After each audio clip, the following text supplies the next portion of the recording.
All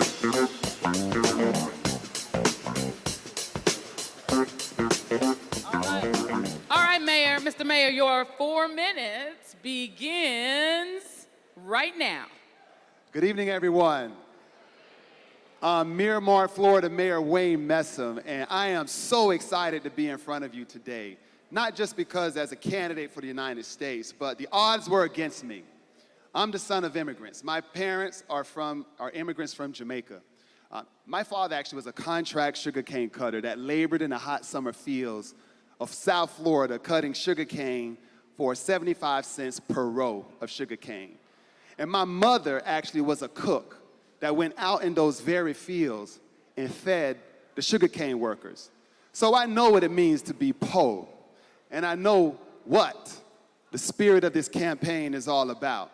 But the odds was always against me. I went on to Florida State University on an academic and football scholarship where I played for legendary coach Bobby Bowden and won our first national championship as a star wide receiver at Florida State. Had a brief stint with the Cincinnati Bengals. But when my NFL career was cut short, my wife Angela and I started a construction management business where we are a climate-conscious builder in the state of Florida, one of the fastest growing minority contractors in the state.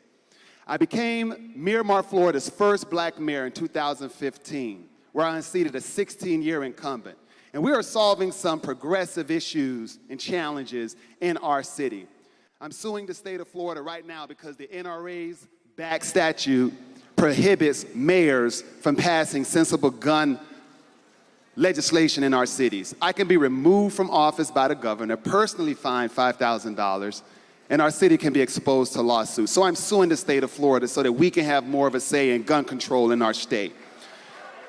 Miramar has one of the fastest growing economies in the country for 2 years running. We're beating out China, where our companies are deciding to stay in our city opposed to going to China. More Fortune 500 companies than any city in all of South Florida.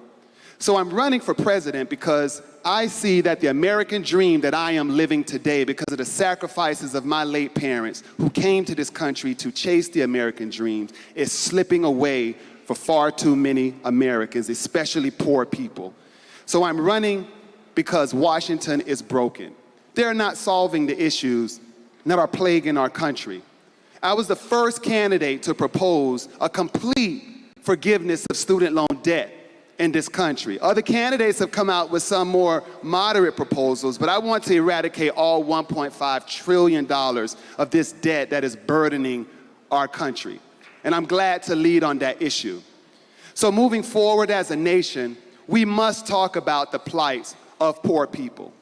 And as we'll discuss more about this later, it really boils down to having the political will to solve the challenges of this nation. And until we have the political will, these problems will persist. So I thank you for having me here today. No, I'm not one of the candidates that you will see on the town halls yet. I'm still waiting on my invitation, but yet I know that I'll continue to press forward, and I look forward to having a meaningful discussion with you to talk about these issues. Thank you so much for having me. All right, thank you, Mr. Mayor. Sit yourself on in the hot seat, and we're gonna go ahead and have Reverend Liz Theoharis start us off. Thank you for being here. As the campaign has put out, there's 140 million people in this country who are poor, who are suffering, who are in daily emergency and crisis. In the 2016 elections, there were 26 debates, and not one took up the issue of poverty. Not one took up the erosion of voting rights and other really important issues. What do you have to say about the problems of poverty, how we're going to solve them, and how you're going to raise this issue of poverty, not just here, but everywhere you go, in this candidacy and beyond? Thank you for the question. You know, my candidacy and my campaign is for the voiceless, which includes poor people. You know, I'm not one of these candidates that was born with a silver spoon in my life. As I shared my story, you know, my parents came to this country with no more than a 5th grade education. In fact, in South Bay, Florida, just outside of Belgrade in the South Shores of Lake Okeechobee, the poverty level is nearly 50%. So I understand the plights of that. You know, growing up poor, I understand what it means to do without, to not to have, to not even to be able to dream. But here in America, the greatest country in the world, there is no reason why that the average American, especially poor and hardworking American people, cannot have the opportunity to achieve their American dream. That's why I propose to forgive student loan debt. That's why my proposal to teach young kids on how to be entrepreneurs so that they can monetize their skills and their assets, to be able to not depend on a system and an economy that doesn't work for them. But until we as elected officials stand up and fight for the voiceless, things won't happen. When I became the mayor of the city of Miramar, even though the state of Florida preempts me from being able to pass a living wage in my city, we still stood up and stood for our workers, where we passed the living wage, because I believe that our workers shouldn't have to work more than one job to take care of their families.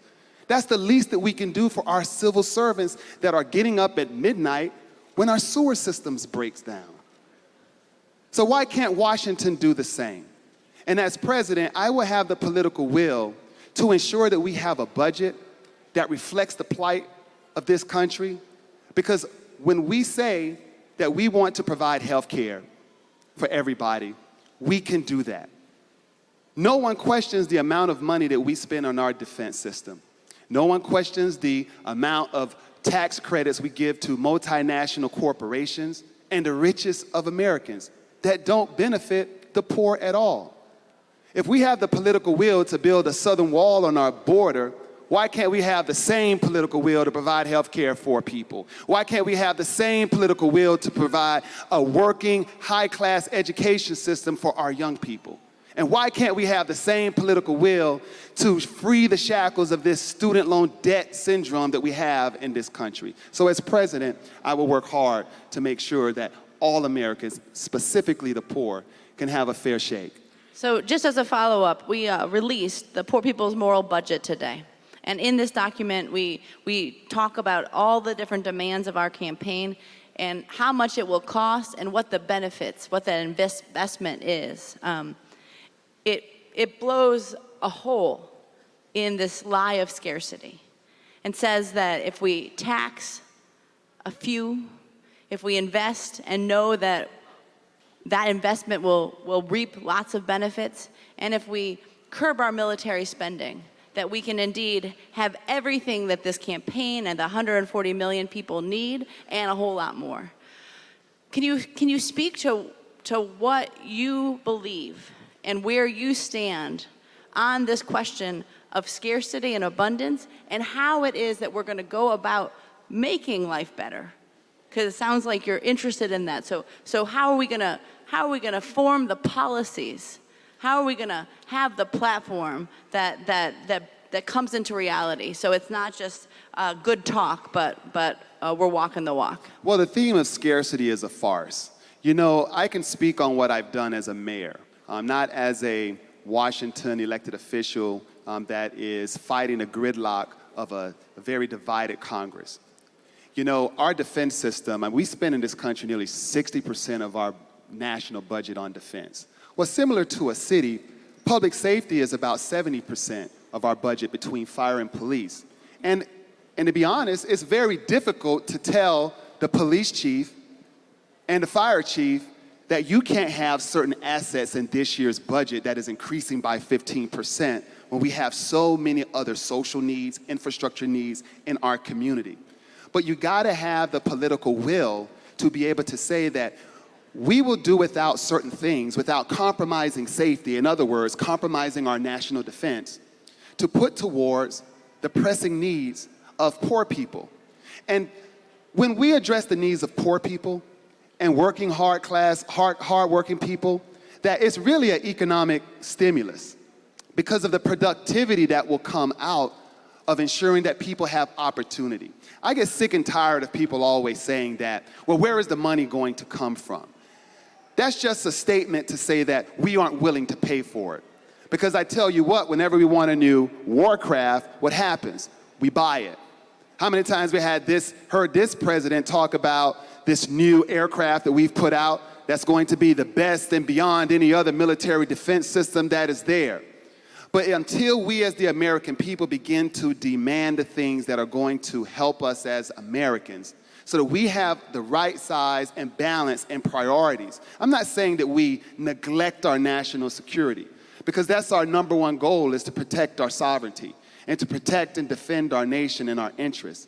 But there is a lot of waste and a lot of excessive spending on the defense side that, as to the point and pointing to your budget that you've proposed in terms of making just some investment into people that needs a hand up, that it'll actually benefit this nation moving forward. And I'm going to quickly follow up, too, before we go to the audience, because, and I've asked this of other candidates who are coming as outsiders. There are 4 current or former mayors, but 2 of whom went on to be in Congress. There are a couple of candidates like yourself who are coming from completely outside of the Washington system. You're not outside of politics, but outside of the Washington system. How would you come in to a Washington where the defense industrial complex is humongous and very powerful, where moneyed interests are very powerful, and where the 140 million people who are poor and low income are not very powerful, do not have a multi-billion-dollar lobby to get their way? How would a President Wayne Messam overcome those obstacles to actually enact cuts to defense and increase spending to alleviate poverty? Well, I think one of the problems is that there's too much of an allegiance sometimes as it relates to partisan politics. As a mayor, we deal in a nonpartisan environment. We deal with the issues of solving problems, because at the end of the day, it's about solving the problems for the American people and our constituents. So coming into Washington without the burden of necessarily having to pay these allegiances that many of the candidates that actually are beholden to. Like, for example, when you talk about just myself as a candidate, I have to start from scratch. Congressional candidates can transfer the millions of dollars they have in their congressional campaigns over to their presidential campaigns. So the question becomes, who padded that pot with the millions of dollars? So who do they have to answer to? A candidate like myself do not have to answer to those interests. Yes, I would love the millions of dollars so that I can staff up like I need to staff up, buy the name recognition that I need to buy. But I would also challenge too and push back. The 140 million poor people and hardworking Americans, they are powerful because they vote and because they have a voice. And if we sit back and stay silent and allow special interests just to run shot on every issue that is important to us, then shame on us. I have my faith in the 140 million, because when we show up to the polls and when we voice our opinions and we do forums like this, it brings these issues up to the forefront. Even if we have to shame Washington, whatever it takes, we must do what we have to do to ensure that we are working for the American people.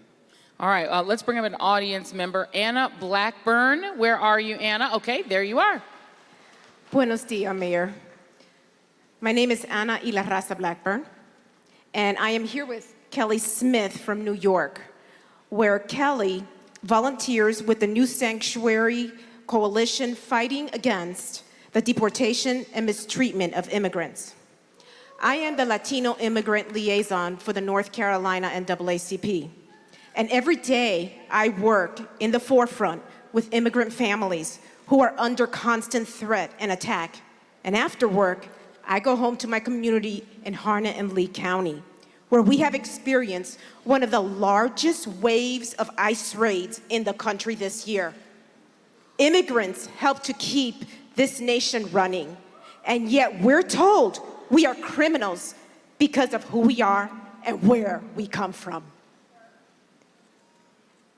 My question is, what are you planning to do for a just immigration system that not only protects families from detention and deportation, but ensures that immigrants live with dignity in this country and ends racist attacks on Latinos and other immigrants of color? Thanks so much for your question. In fact, this topic really hits home for me, being the son of immigrants. No question about it. This current administration, when it comes to immigration policies, is nothing short of being just racist. And I'll call a spade a spade. I'll call a spade a spade. The dignity and the enforcement of our broken immigration system is deplorable. As president, I will push for comprehensive immigration reform. We have over 11 million undocumented individuals that are in this country, that are helping to build this country. They're contributing to our economy. And this is the hypocrisy.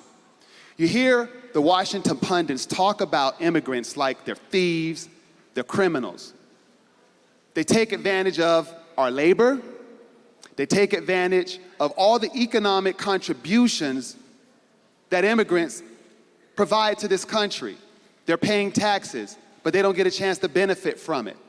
They're living in the shadows, so we have to bring them out of the shadows. And the hypocrisy is this: if we really were so stringent and so hardcore on immigration, then tell me, why don't we have the harshest corporate tax penalties and criminal penalties on corporations that exploit illegal labor? We don't.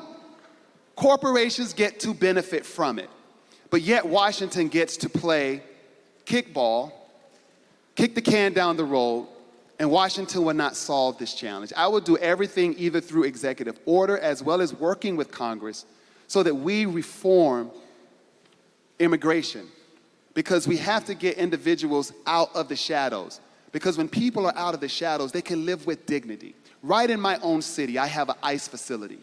And I've caught literal hell in my city because individuals think that a local municipality can control the federal government and a federal agency, and we cannot.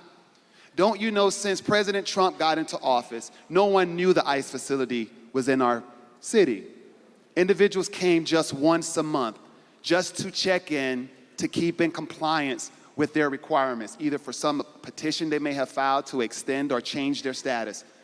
But since President Trump has come into office, they have to check in 3 more times. It caused a public safety issue in our community. Babies, mothers, fathers coming at 5, 6 o'clock in the morning. Hundreds of individuals standing outside, and you all know South Florida is hot, in the elements. No cover, no restroom facilities, or not enough restroom facilities and water. We had to force the federal government to make those simple provisions. So a local government should never be in a situation where we're fighting just for the humanity of individuals who are just trying to live their lives, who just happens to be out of immigration status. So as President of the United States, I'm not talking about an experience from a policy that I would propose or legislation that I would propose. I'm talking about first being the son of immigrants, as well as dealing and fighting this issue right now as mayor in my city of Florida. So thank you so much for your question. Let me ask a quick follow-up to that question, because and I lived 14 years in the state of Florida, in actually the town next door to Miramar. And so Florida is a contradiction in a lot of ways. There are a lot of immigrants and sons and daughters of immigrants in the state. There are a lot of poor people in the state. It has one of the highest rates of uninsured in the country. And yet, at the moment, it is governed almost exclusively by a party that opposes immigration reform. Both of your United States senators oppose comprehensive immigration reform. One of them, Marco Rubio, was for it, and then he switched on his bill and decided not to be for it. Your governor just signed a bill which would prevent any sanctuary cities from being formed in... Which, by the way, there are no sanctuary cities in Florida. But it was just to send a message, clearly, even though there aren't any sanctuary cities, just to send a message. So how do you have that conversation? Because a big component of poverty in this country is the fact that even if you pass anti-poverty legislation, there is one party that insists that people who are undocumented cannot benefit from anything. Health care cannot be accessed by immigrants, et cetera. How do you even have that conversation? You're doing that in Florida. How do you even start that conversation with people who are so diametrically opposed? But that's why it's so important to pass comprehensive legislation that will reform immigration to provide a pathway to citizenship. Get people in a legal status where they now can benefit for the social net in terms of access to health care, being able to get financial aid for college, so that they do not have to continue to live the horrors of being out of status. You know, in the state of Florida, which is ground zero, you know, you must win the state of Florida if you have a shot to winning the presidency. And the margins are so slim when it comes down to 20 to 30,000 votes that decide statewide elections. So that's why it's so important for the Democratic Party to have its nominee win the presidency, because then now it can begin to stem the tide in terms of changing a lot of the challenges that undocumented individuals are facing right now. So as President of the United States, I will do everything in my power to be able to work, coerce, as well as through executive order to make the plight of undocumented immigrants important. And at the end of the day, it really boils down to education as well. Because not just education for immigrants and undocumented individuals, but for poor people. Because when you provide education, exposure with social net, we can solve poverty. I'll repeat that. Education with exposure and opportunity, with some form of social net, we can end poverty in this country. But as a country, we have to say, do we want to be a nation that will allow poverty to exist while the richest of Americans continue to enjoy the spoils on the backs of hardworking, middle class, as well as poor people? So in the campaign, we start with this penetration point of voter suppression. We've seen that the states that have enacted racist gerrymandering, racist voter suppression laws, especially in the South, but in other parts of the country as well, are the states with the highest poverty levels, the highest child poverty levels. The elected officials often don't pass Medicaid expansion, have things like not letting people raise the living wage. So we see this connection between systemic racism and poverty. And then we tie it with ecological devastation, the fact that those most impacted by climate change, by pollution, are poor and marginalized communities, and militarism, the 53 cents, the almost 60% of the military budget. Can you speak to not silos of these issues, but how you see them coming together and what you would do to relate to all of them as a whole? The interlocking injustices? Well, one of my solutions I'm proposing to kind of capture all of this in a way where they could perhaps get through a divided Congress. As a general contractor, I'm a LEED accredited professional. It's the highest designation that the United States Green Building Council issues a professional in construction. And I think infrastructure can be a pathway to deal with a lot of these issues. It'll deal with climate action, or climate change. It'll deal with jobs, and it will deal with putting people not only to work, but dealing with a lot of issues in our local environments. If we prioritize our infrastructure needs, and we can pass an infrastructure package that will deal with the most vulnerable systems in our rural communities, in our urban core, to make our country more resilient, but by positioning those dollars and those resources to the people that actually live in those areas. We spend trillions of dollars in government contracts every year, and only certain companies get those jobs. What about the mom and pops that should be participating in those contract opportunities? When we put local people to work and local companies to work, they hire people from the community, hardworking people in the community. If you live in Louisiana, a contractor from Montana shouldn't be coming into your state, building your infrastructure, bringing their subcontractors and taking that money out and bringing it back to Montana. Louisiana should be benefiting from that. As a mayor, I went around the country as the president of the National Black Caucus of Local Elected Officials. And I taught hundreds of other local elected officials, mayors and councilmen and aldermen, on how to legally establish minority and women business-owned contracts so they can legally be able to give contract opportunities to the contractors in their communities. Because I know that my local contractors hire my residents. And if my residents are going to work, that means that they can pay their mortgage. That means that they can take their children or pay their children's tuition. They're patronizing our restaurants and building our economies. So if we tackle infrastructure, and we ensure and incentivize those contractors to come from local communities where that infrastructure is going to benefit, by hiring those local individuals in the community, not only will we be able to act on climate change because we'll become more resilient. We'll put people to work. And when people go to work, they have a sense of dignity, a sense of pride, and they can take care of their families. With the couple of minutes we have remaining, I'm going to ask this question that Bishop Barber has been asking and posing to the candidates today and this evening. You've experienced firsthand the challenges of getting into these debates. There are 24 candidates running, and there are a limit of how many people can get on stage. But one of the things that has not happened in any of the recent cycles, presidential cycles that any of us can remember, is a specific debate on issues of poverty and on the intersecting issues of militarism, poverty, and voter suppression. Do you believe that there should be a specific debate on those issues, and would you push the DNC to hold one? Of course, I think there should be a specific issue, because when you're talking about nearly half of America is either in poverty or poor, it's a very important issue because it's a broad net across this country. And when you talk about campaigns, one thing I will say, almost every candidate that has been offered a town hall has qualified for the debates.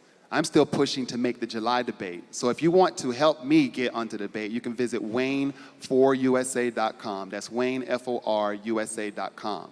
Because I'll tell you this, you won't hear candidates talk about these issues like I will talk about these issues, because I am a mayor who deals with poverty, a mayor who works hard to give minority and women-owned companies contract opportunities, because that's what it's going to take. I'm about empowering American people. It's more than just having a hand up. I want to teach you to fish so you can go out there and catch your own fish, and then you can teach your kids how to fish. Every child should be taught how to be an entrepreneur so that when they're displaced, they can monetize their talents and skills. That's the kind of president that I want to be. And I'll have the political will to push these issues because I'm not backed by big money or special interests. I am backed by you, the 140 poor and hardworking Americans and middle-class Americans that just want to achieve the American dream, the same American dream that attracted my parents to this country. Thank you so much, Mayor Wayne Messam from Miramar, Florida.